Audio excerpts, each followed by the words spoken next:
João, capítulo 6, versos 22 ao 35.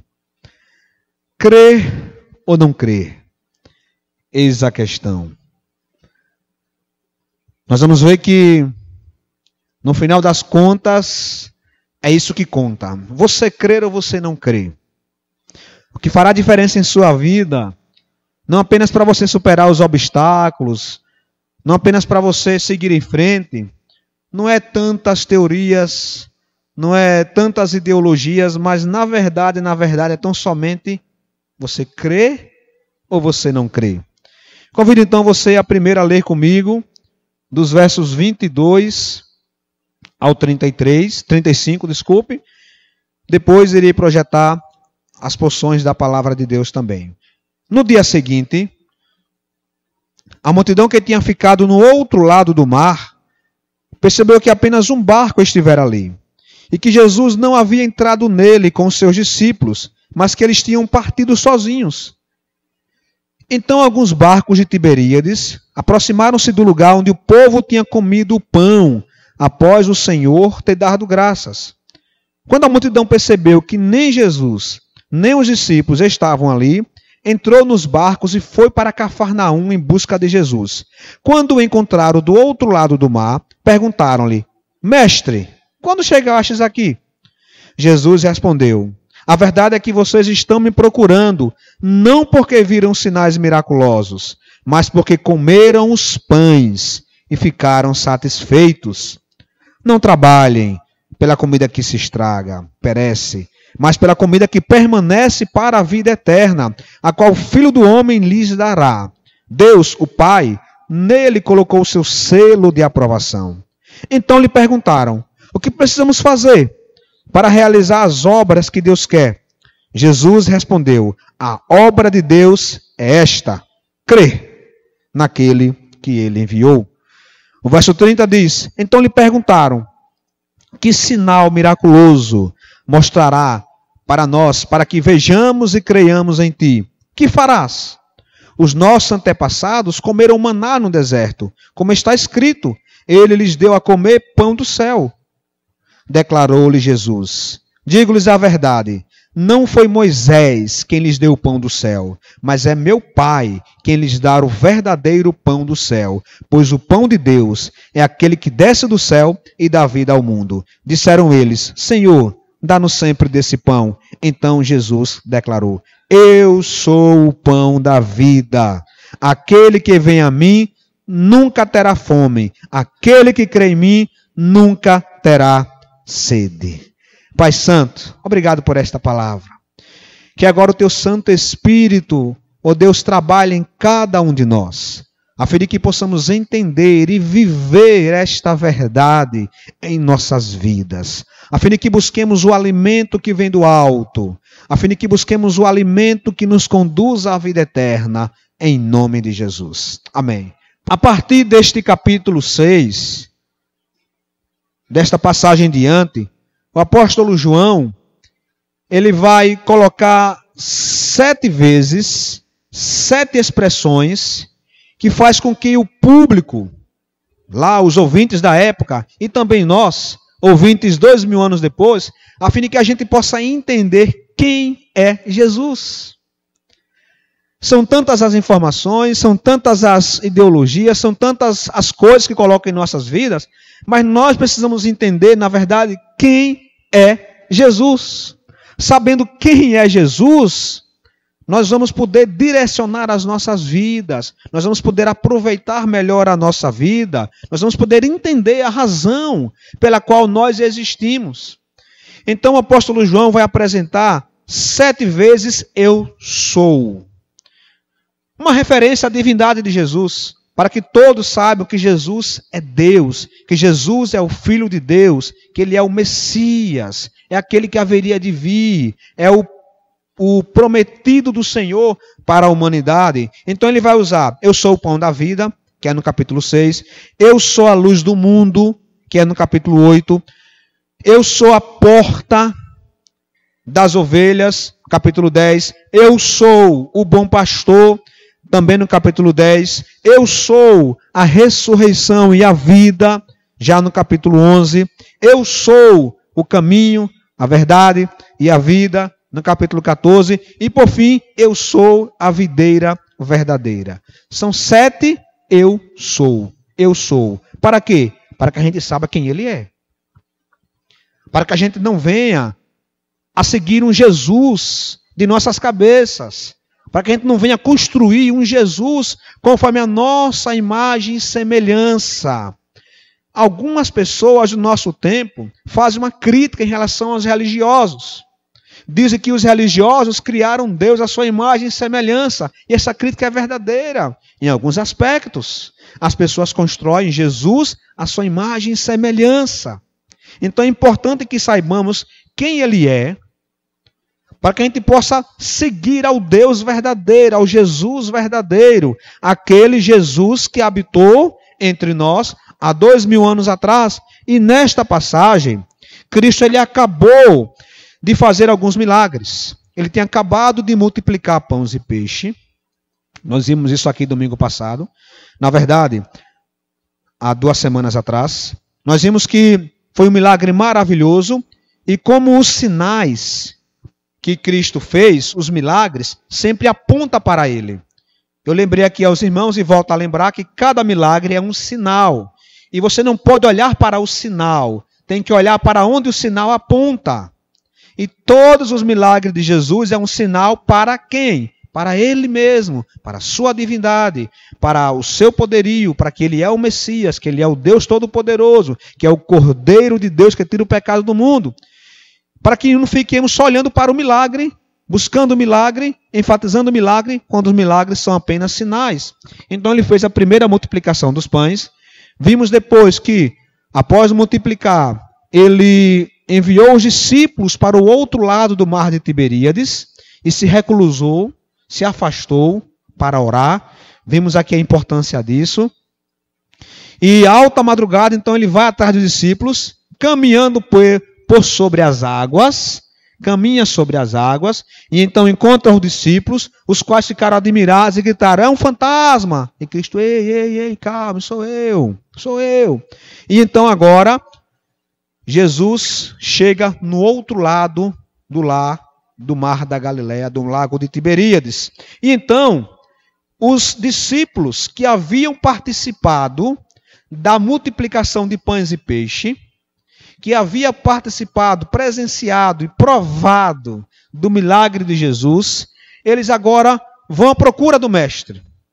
E eles vão à procura do mestre com algumas perguntas. E estas perguntas que eles fizeram vão refletir quem eles são e como é importante a gente realmente crer em quem Jesus é e não desviar o nosso pensamento. E essas 3 perguntas, elas são bem interessantes.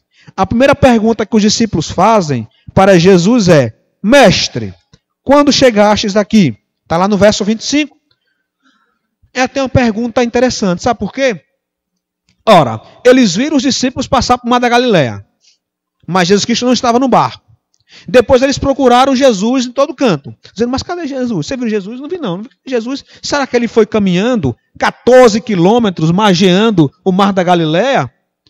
Não, mas se ele tivesse passado esses 14 quilômetros a pé, pela borda do mar da Galileia, a gente teria visto ele. Então, de repente, eles pegam um barco, todo mundo vai nas carreiras, porque alguém chega dizendo, olha, Jesus está do outro lado. Ele está lá com os discípulos. Então eles pegam um barco rapidamente e vão e chegam e perguntam para Jesus. Eles não têm nem noção que Jesus chegou até ali caminhando por sobre o mar. Nem Jesus vai ceder ao capricho deles de dizer isso. Porque se Jesus Cristo fosse carnal, ele dizia, ficou sabendo não, foi? Ninguém disse não a você?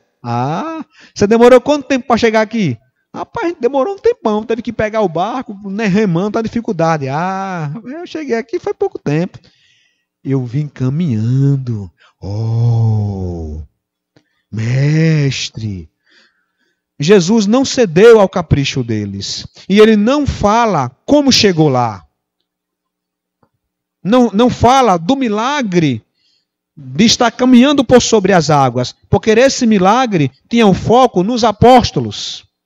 Então Jesus conhecendo-lhes o coração, sabendo que estava em oculto, conhecendo aquelas letrinhas miudinhas dos contratos, sabe aquelas letrinhas miudinhas, né? Que a gente não vê. Jesus, conhecendo o nosso íntimo e conhecendo o íntimo dos discípulos, ele não responde à pergunta que eles fizeram, mas responde a pergunta que eles deveriam fazer e a resposta que eles deveriam receber. Então Cristo diz no verso 26, a verdade é essa. A verdade é só uma. Vocês estão me procurando porque vocês encontram em mim boca livre. Uma nova versão atualizada de hoje, né? Atualizadíssima. A verdade é que vocês estão me procurando não porque viram os sinais e seguiram os sinais. Porque se eles tivessem visto os sinais, os milagres de Jesus, eles iriam se humilhar, eles iriam buscar o Senhor, eles iriam se colocar à disposição do Senhor e se arrepender dos seus pecados. Mas eles estavam olhando para o pão. Eles estavam olhando que só tinham 5 pães e 2 peixinhos e comeram 5.000 pessoas, no mínimo. Porque possivelmente foram 5.000 homens, porque não contavam mulheres e crianças. Então Cristo, irmãos, vai no coração. Ele manda um GPS bombástico para os discípulos, assim chamado. E aí diz, vocês me seguem não porque viram sinais miraculosos, mas porque comeram os pães e ficaram satisfeitos. Que interessante. Qual o tipo de pergunta que você faz a Jesus em suas orações? O tipo de pergunta que você faz a Jesus revela muito de você. Será que você, quando chega até Jesus, só faz perguntas triviais? Só faz perguntas egoístas? Só faz perguntas do dia a dia? Senhor, me dá, me dá, me dá, me dá. Ah, Senhor, eu quero trocar. Ah, Senhor, eu quero ter. Ah, Senhor, eu quero ter mais. Ah, Senhor, eu quero.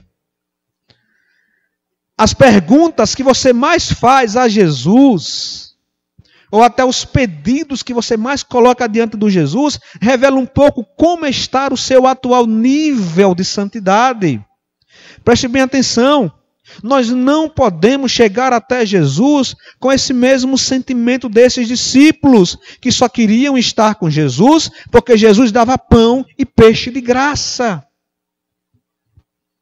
Nós não podemos procurar Jesus só porque Ele nos dá bênçãos materiais, só porque Ele pode nos dar uma cura, só porque Ele pode nos dar um marido, uma esposa, só porque Ele pode nos dar uma casa melhor. Esse nunca, não deve ser o motivo pelo qual nós devemos nos aproximar de Jesus.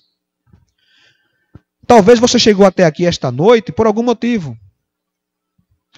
Talvez você veio até este lugar não para ver Jesus, mas você veio a este lugar com alguma motivação. E talvez a sua motivação seja algo egoísta, seja algo materialista, seja uma motivação humana. Eu vou para lá porque eu quero que Jesus me abençoe em um seguinte aspecto.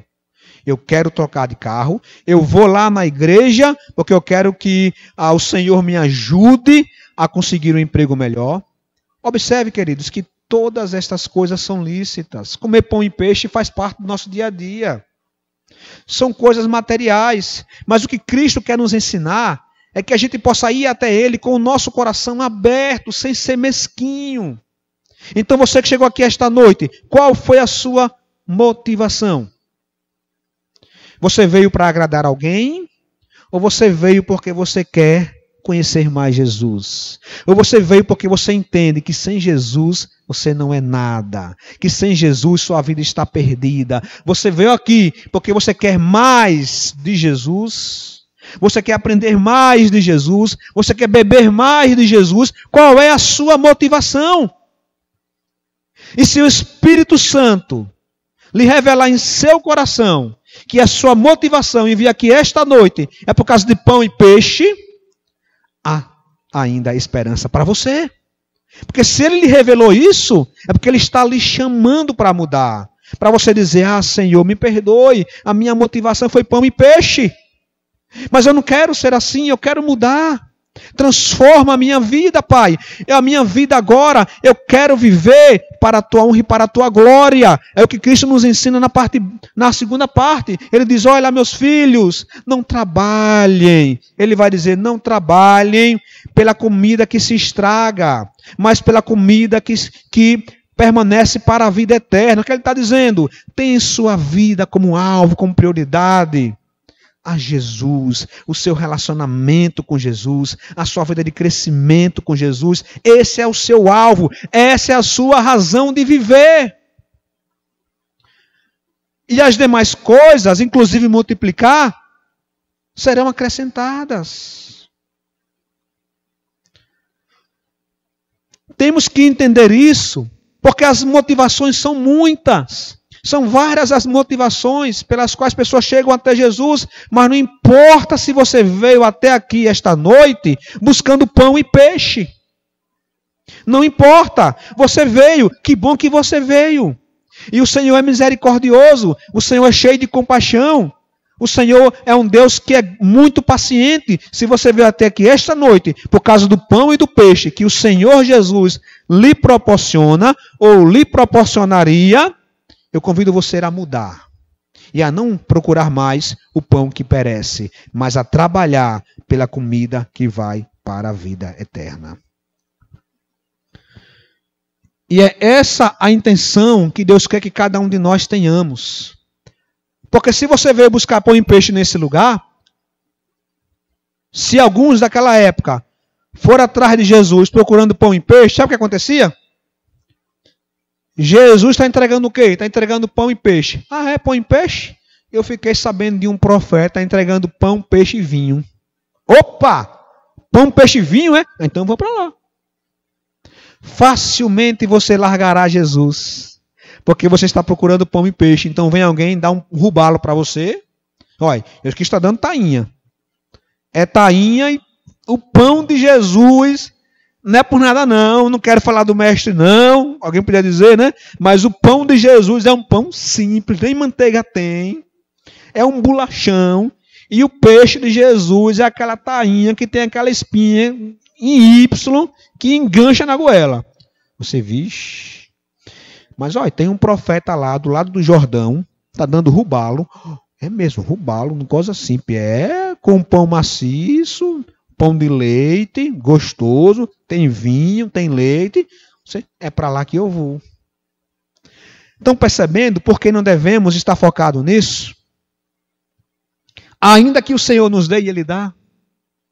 Ainda que o Senhor, porque é o seguinte, Deus nos dá o pão e peixe porque Ele é misericordioso. Ele vai lhe conceder bênçãos. Essa semana agora, 3 irmãos aqui na igreja conseguiram trabalho. 3 irmãos. Ele é um Deus misericordioso, maravilhoso, e Ele dá bênçãos. Ele dá pão e peixe. E no texto que nós vimos aqui, no verso anterior, ele diz que o povo comeu até se fartar. Não foi até infartar, não. Né? Até se fartar. Comeu, mas comeu, ainda pegou a espinha do peixe e ficou espalitando o dente. Deus é um Deus maravilhoso, irmãos. É um Deus que gosta de nos ajudar. Mas eu quero que você e eu, que nós entendamos, que a gente supere essa fé supérflua. Essa fé, irmãos, medíocre, que só vai atrás de Jesus por causa do pão e do peixe. Então, por que você tem buscado e seguido Jesus? Qual tem sido a sua motivação? Quem é Jesus para você? Um homem de sinais e milagres? Ele é um grande profeta? Ele é um líder político? Ele é um bom mestre? Qual é a sua visão de Jesus? Talvez, queridos, esta seja a pergunta mais importante que temos que responder em nossas vidas. Quem é Jesus para você? Por que você busca Jesus? Por que você ora a Jesus? Por que você se coloca à disposição de Jesus? Por que você vem cultuar a Jesus? Por quê? Segunda pergunta que eles fazem.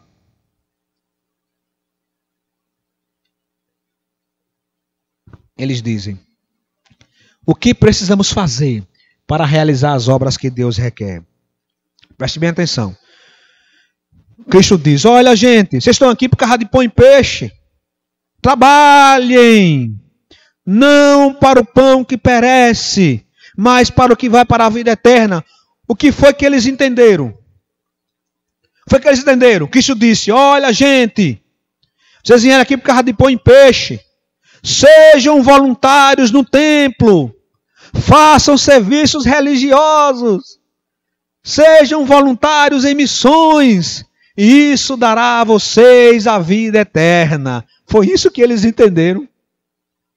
Cristo falou em trabalho. Trabalhe não pela comida que perece. Então eles perguntaram logo, mestre, qual é a obra? Qual é o serviço? É ajudar um pobre, que é essa que dá para a vida eterna? É trabalhar como um voluntário no templo de Jerusalém? Não, mestre. É trabalhar nas sinagogas? Mestre, é o que, mestre? Tudo isso é importante. E essas ações, elas devem brotar de um coração que ama a Deus. Mas, irmãos, a resposta de Jesus, ela é maravilhosa. A resposta de Jesus é, meus queridos, a obra principal, a obra maior, a mais importante e a mais difícil é crer naquele que Deus enviou. Esta é a obra, esta é a grande obra da sua vida. Se você viveu a vida inteira aqui e você não crer em Jesus como seu Senhor e Salvador, olha, quando eu falo isso, crer em Jesus, estou falando o seguinte, se você não crê em Jesus conforme está relatado na Bíblia, se você crê no Evangelho conforme Mateus, Marcos, Lucas e João, é o Evangelho segundo Jesus, não é o Evangelho segundo Allan Kardec, não. Quando eu falo se você crer em Jesus, é o Jesus que está aqui revelado nas Sagradas Escrituras. Se você crê que Ele é Deus, que Ele é o Messias, você crê que Ele morreu na cruz em seu lugar, que Ele ressuscitou ao terceiro dia e que Ele lhe ressuscitará também pelo mesmo poder. Isso é crer em Jesus. Se você crer em Jesus, essa é a sua maior obra. Obra maior e melhor não há na vida do que tão somente crer em Jesus. Deus fica plenamente satisfeito quando vê um pecador abandonando seu senso de justiça própria e se achegando a Jesus por meio da fé. Preste bem atenção. As obras que nós fazemos, no sentido espiritual, religioso, são importantes. Mas qualquer um pode imitar. Por exemplo, qualquer pessoa pode evangelizar. Pode pegar um versículo, pode pegar um folheto bíblico, sair entregando e falar, Jesus é amor, Deus te ama. Qualquer pessoa pode ajudar os necessitados. Qualquer pessoa pode trabalhar em algum ministério na igreja local. Qualquer pessoa pode se vincular a uma ONG e trabalhar nessa ONG. Qualquer pessoa pode. Mas ter fé em Jesus, conforme revelado nas Sagradas Escrituras, e principalmente nos Evangelhos, ou você tem, ou você não tem. Você não vai conseguir imitar. Você pode enganar o seu cônjuge, você pode enganar o seu pai, você pode enganar a sua mãe, você pode enganar o pastor, mas você não vai enganar a Jesus. Ele sabe se você tem fé, porque assim como ele falou para os ouvintes locais, que conhecia o coração, ele também lhe conhece. Ou você tem fé, ou você não tem. Ou você crer em Jesus, ou você não crer em Jesus. Você pode ter várias informações sobre Jesus. Você pode conhecer vários aspectos sobre Jesus. Mas você pode, apesar disso, não crer em Jesus. Quer ver um exemplo? Liga o The History, canal TV Pago. Toda hora tem um programa sobre Jesus. E eles pegam o evangelho de cabeça para baixo e falam que Jesus foi aquilo, que Jesus foi aquilo outro. Eles distorcem tudo.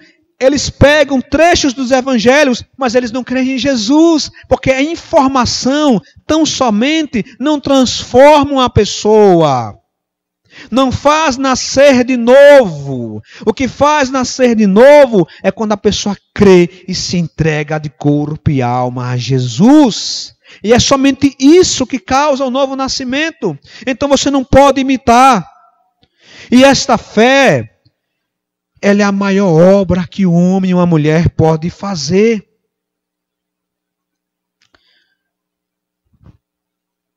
Você, quando você estiver a sós com Deus, essa frase é bem interessante. Um autor, um pastor reformado chamado Greg Laurie, olha o que ele disse. Quando você estiver diante de Deus como crente, você não será julgado pela última coisa que fez antes de morrer, mas pela última coisa que Jesus fez antes de morrer. A obra é de Jesus. Foi Ele que foi até a cruz. Foi Ele que morreu por nós. E a obra que você e eu que podemos fazer é crer. Então somente creia. Porque não há vida espiritual no homem até que ele venha a crer. E observe que Jesus Cristo, o mais interessante desse versículo, é entender que crer em Jesus, nas palavras do Senhor, é o trabalho principal. E acaba sendo o mais importante e o mais difícil de um homem e uma mulher em toda a sua vida. Lá em Marcos capítulo 8, versos 36 ao 37, Cristo fala o seguinte: pois que adianta ao homem ganhar o mundo inteiro e perder a sua alma? Ou o que o homem poderia dar em troca da sua alma? Preste bem atenção. Um homem que ganha o mundo inteiro certamente fez muitas e muitas obras, inclusive obras humanitárias, e elas são importantes, mas elas não é a obra de sua vida, a obra-prima de sua vida. Então, uma pessoa que ganhou o mundo inteiro fez muita coisa, mas no final de sua vida, o que isso adiantará se a principal obra não foi feita? Ele ganhou o mundo inteiro. Ele foi conhecido no mundo inteiro. Ele fez maravilhas no mundo inteiro. Mas quando o Senhor chamar a sua presença, o Pai perguntará: você crê na obra que meu filho fez?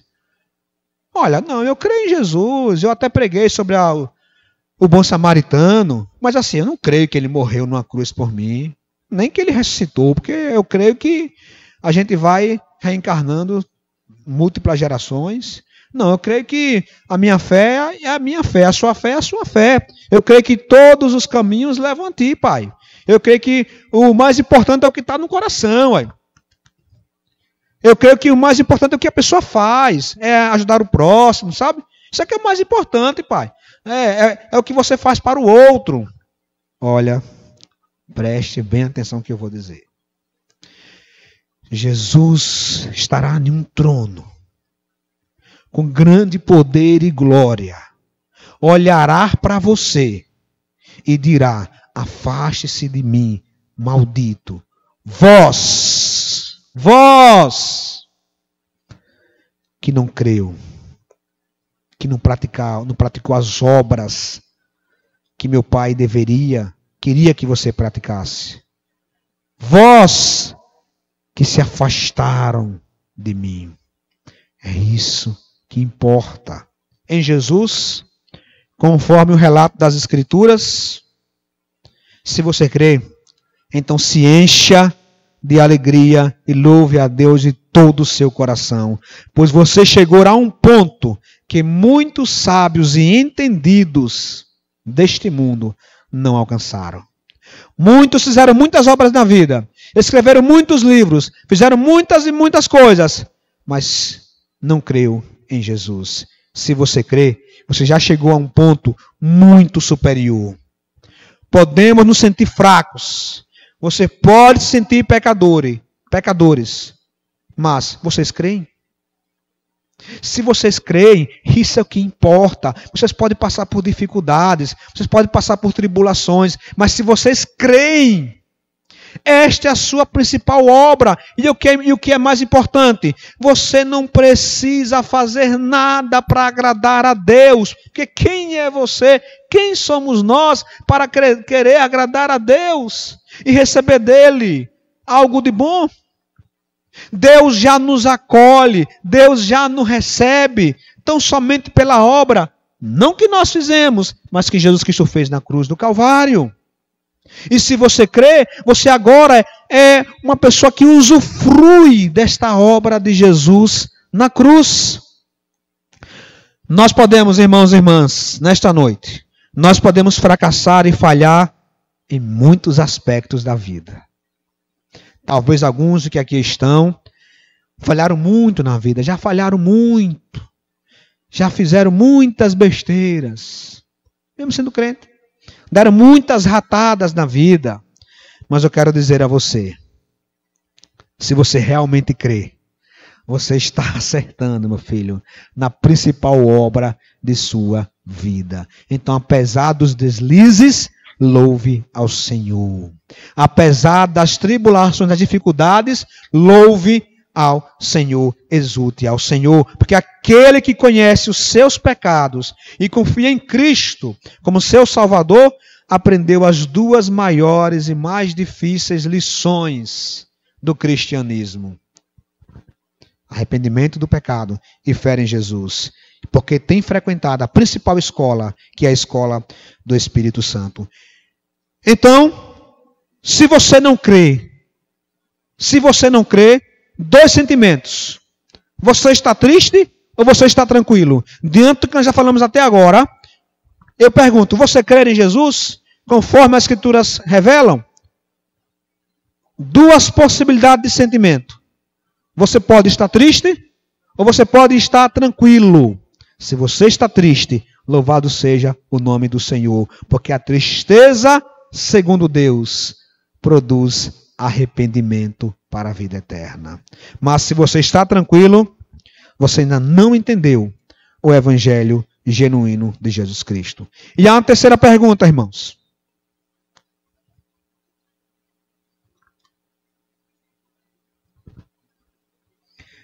Mesmo tendo visto,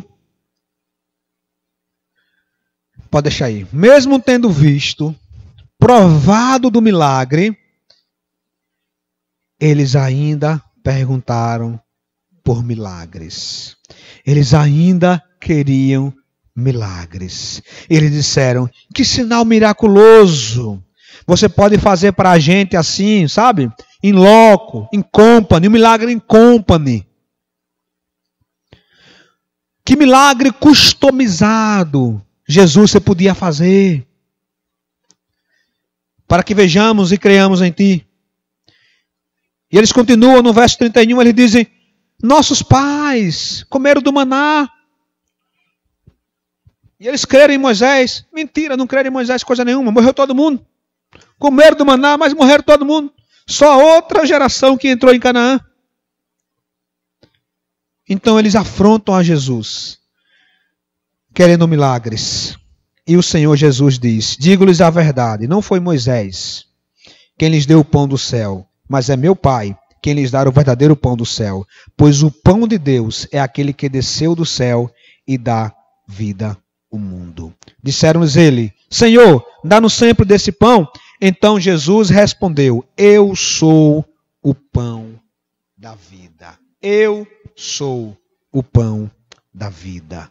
Aquele que vem a mim nunca terá fome. E aquele que crê em mim nunca terá sede. Estamos diante de um grande mistério aqui, irmãos. Estamos diante de um grande mistério. Por quê? Eles não compreenderam a diferença entre o maná e Jesus. E Cristo vai deixar bem claro que há uma diferença. Para os irmãos terem uma ideia, há uma diferença clara. Pode passar? Nós vamos ver, por exemplo, que o maná é o pão que desceu do céu, alimentava o corpo. Ao passo que Jesus é o pão vivo que desceu do céu. Ele alimenta a nossa alma. O maná beneficiava apenas a nação de Israel. O pão vivo que desceu do céu, que é Jesus, está disponível para todo o que crê. Ao passo que o maná, os que comeram, morreram. Os que comem o pão da vida estão salvos eternamente. O maná foi transitório, foi passageiro. O pão da vida que desceu do céu é eterno. E principalmente, o maná apontava para Jesus. E Jesus é o cumprimento das promessas de Deus. Observe que os judeus naquela época, eles precisavam caminhar até fora da aldeia para colher o maná. E nós, Cristo fala, nós temos o acesso agora a esse pão vivo que desceu do céu. Quando Jesus fala, eu sou o pão da vida, o que ele quer dizer com isso, irmãos? Eu sou o pão da vida, aquele que vem a mim nunca terá fome, aquele que crê em mim nunca terá sede. O que ele quer dizer com isso, irmãos? Um outro autor, um pastor também reformado do século XIX, J.C. Ryle, ele vai nos ajudar. Ele diz o seguinte, ele diz, olha, o Senhor Jesus está nos dizendo que Ele mesmo é o alimento designado para o homem. As almas dos homens estão naturalmente perecendo de fome por causa do pecado. Cristo foi enviado por Deus, o Pai, para satisfazer, aliviar e atender às necessidades espirituais do homem. Somente em Cristo, em seu ofício de mediador e sacerdote, em sua morte redentora, em sua graça, amor e poder, somente nele as almas vazias têm suas necessidades supridas. Em Cristo a vida. Ele é o pão da vida. Quando Cristo diz isso, preste bem atenção agora. Além do sentido espiritual e eterno, no sentido de que nossas vidas, nós encontramos o alimento, nós encontramos o sentido da vida, nós encontramos agora, sabemos a razão de nossa existência, além do que virá. É preciso entendermos isso, irmãos. Jesus Cristo é o pão da vida, não é só quando a gente morrer, não. Ele não é o pão da vida só quando a gente passar deste mundo para o outro, não. Ele é sim o pão da vida também nesse sentido, mas ele já é. Ele já é o pão que nos alimenta. Ele é o pão que nos dá vida, porque ele veio para nos dar vida, e vida em abundância, e vida em plenitude. Aí eu pergunto, por que cristãos estão vivendo uma vida medíocre? Porque muitas vezes nós, que temos esse pão vivo que desceu do céu, por que nós, irmãos, muitas vezes choramos, lamentamos, murmuramos, rastejamos? Se temos este pão que nos dá vida, e esta vida aqui é no seu maior sentido. É vida plena, é gozo eterno, é alegria que brota do Senhor, é paz que desce do céu. E eu pergunto então, irmãos, por quê? Por quê? Porque nós somos seres humanos pecadores, que mesmo tendo se alimentado do pão da vida que desceu do céu, costumeiramente nos viramos as costas para Jesus e não nos apropriamos, irmãos, das belezas eternas do Senhor. Não nos apropriamos daquilo que Ele nos dá, daquilo que Ele nos outorga, irmãos. Pão e água é aquilo que o Senhor vai dizer. É aquilo que Ele costuma dizer. Eu sou o pão da vida. Aquele que vem a mim nunca mais terá fome. E aquele que vem a mim nunca mais terá sede. Isso nos faz lembrar lá Elias. Lá Elias na caverna, fugindo de Jezabel. Ele tinha acabado de fazer um grande milagre, invocando o nome do Senhor para consumir os holocaustos, e matou 450 profetas de Baal. Jezabel então vira-se para ele e diz, amanhã eu vou fazer o mesmo com você. E Elias sai correndo desesperado. E então, ele numa caverna, já orando para morrer, crente em Jesus Cristo, na promessa, temente a Deus, um crente, estava em uma caverna, murmurando, chorando, buscando a morte.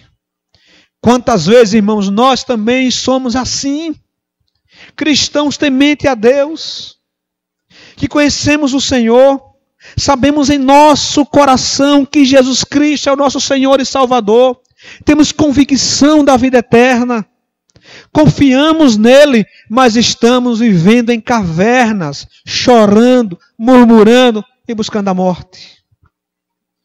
E então o Senhor envia um anjo para Elias. E o anjo então dá para Elias pão e água. Pão e água. Simbolizando tudo aquilo que Elias precisava para sobreviver. Não era o pão e a água, mas era a presença de Deus na vida dele. Tudo que Elias precisava para viver, para vencer, era saber que Deus estava com ele. Não era o pão e a água literalmente, mas ele providenciou o pão e a água, que é aquilo que nós mais necessitamos. Você pode viver sem muitas coisas, mas não pode viver sem o alimento e sem a água. Observe que isso não vai dizer, eu sou o pão da vida, quem vem a mim nunca mais terá frio, nunca mais terá desânimo. Não! Mas ele é o alimento, irmãos, e esse alimento deve nos fortalecer. Em Elias, ele comeu o pão e a água. E aí diz a palavra do Senhor que ele recobrou a força, se animou e continuou na sua jornada. Irmãos, eu quero que saiamos daqui, que o irmão e a irmã possa entender que este alimento que Deus tem lhe dado é para que você, para que nós, a semelhança do que aconteceu com Elias, é para que a gente possa recobrar, reanimar a nossa vida, reanimar os nossos projetos de vida, reanimar os nossos sonhos, reanimar nossa visão, para que a gente possa continuar nesta jornada. Você tem o pão vivo que desceu do céu. O Espírito Santo do Senhor habita dentro de você. E a palavra do Senhor diz que, em outro texto, que se nós crêssemos em Jesus, do nosso interior fluirão rios de água viva. Meus irmãos, isso é oásis, isso é riacho, isso é vida, isso é alegria, isso é paz, isso é felicidade. Não é bens materiais, não confunda.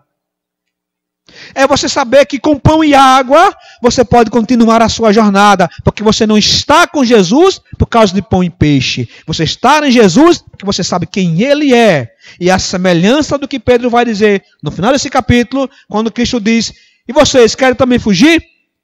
Pedro disse, para onde eu iria, se só tu tens a palavra de vida eterna? Então eu quero que os irmãos possam se apropriar e sentir força em Jesus.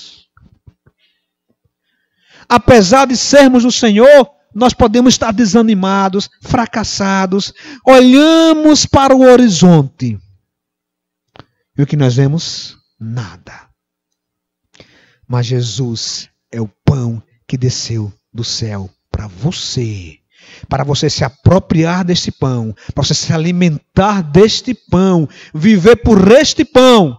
E olhar para as Jezabéis da vida, olhar para as cavernas da vida, e você dizer, eu vou em frente em nome de Jesus, eu vou continuar a minha jornada, porque não é na minha força que eu vou na força do pão vivo que desceu do céu. Agora isso é por meio da fé, irmãos. É por meio da fé. Por isso que eu termino lembrando Apocalipse 22.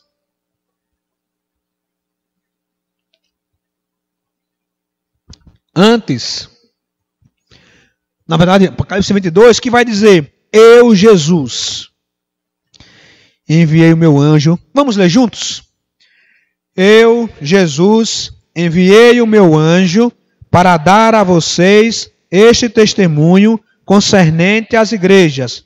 Eu sou a raiz e o descendente de Davi, a resplandecente estrela da manhã. O Espírito e a noiva dizem, vem. E todo aquele que ouvir, diga, vem.